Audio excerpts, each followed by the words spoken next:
ritualiste transforme cette dame en une liasse d'argent. C'est vraiment incroyable. À ce moment-là, une dame qui observait la scène de loin ainsi qu'un sans-abri assistent à toute la scène. Étonnée, la dame s'approche pour intervenir, mais le ritualiste la transforme également en liasse d'argent. Le sans-abri, choqué par ce qu'il vient de voir, s'approche aussitôt.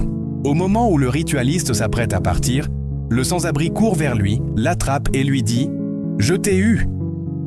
Le ritualiste pense qu'il ne comprend pas ce qui se passe et tente de s'en aller.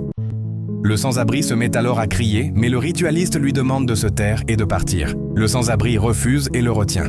Quelques instants plus tard, deux messieurs s'approchent et demandent ce qu'il se passe. Le sans-abri leur explique que le ritualiste vient de transformer 3 personnes en argent. Le ritualiste essaie de s'enfuir, mais il l'arrête immédiatement. Étonnés, les 2 hommes proposent de l'argent au sans-abri pour qu'il s'en aille, mais il refuse et répond « Je vais dire toute la vérité. Cet homme vient de transformer 3 personnes en argent. » Il leur raconte tout ce qu'il vient de voir. Le ritualiste répond aussitôt « Cet homme est fou. Je ne comprends rien à ce qu'il raconte. » Les 2 hommes lui demandent alors où sont les personnes. Elles se trouvent déjà dans sa voiture.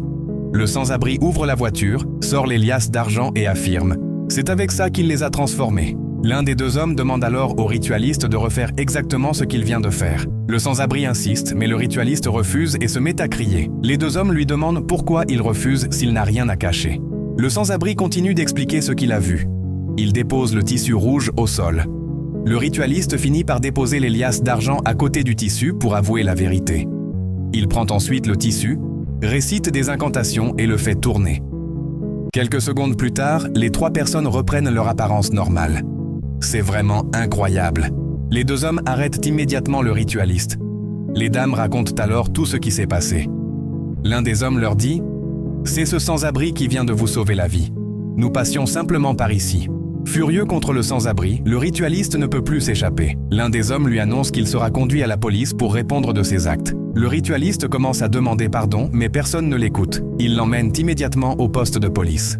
Que va-t-il se passer maintenant ? C'est exactement ce que je m'apprête à vous montrer dans la 2e partie de cette histoire incroyable. Mais avant tout, abonne-toi, partage la vidéo et ajoute-la à tes favoris pour ne pas rater la suite.